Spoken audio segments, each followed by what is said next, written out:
ลองเอาดูเอาคนต่อไปต่อห้องกวดเห็นแนมละเขาเลยที่อ่านแล้วเลยแนมน้องก็ชอบเสียงนะ แนมมาพี่นะครับ เริ่มเอาคนต่อไปต่อห้องกวดแล้วกลมลงก่อนแบบเบิ่งเดี๋ยวนี้3 2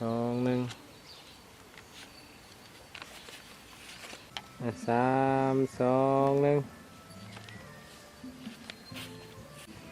13 2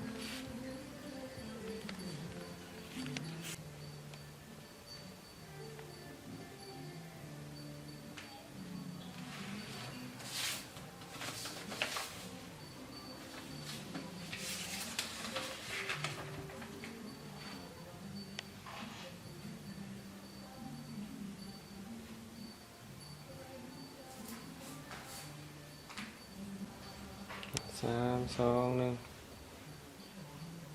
เอาเชิญนางก่อน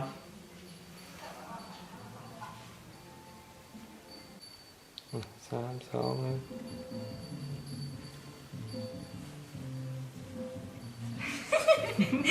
13 2 1เคยแพ้ยาบ่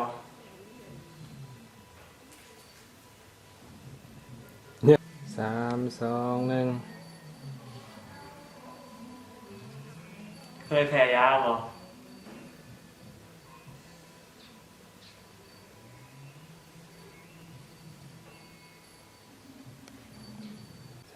2 1บอเคยแต่แผลใจ3 2 1บอเคยแต่แผลใจ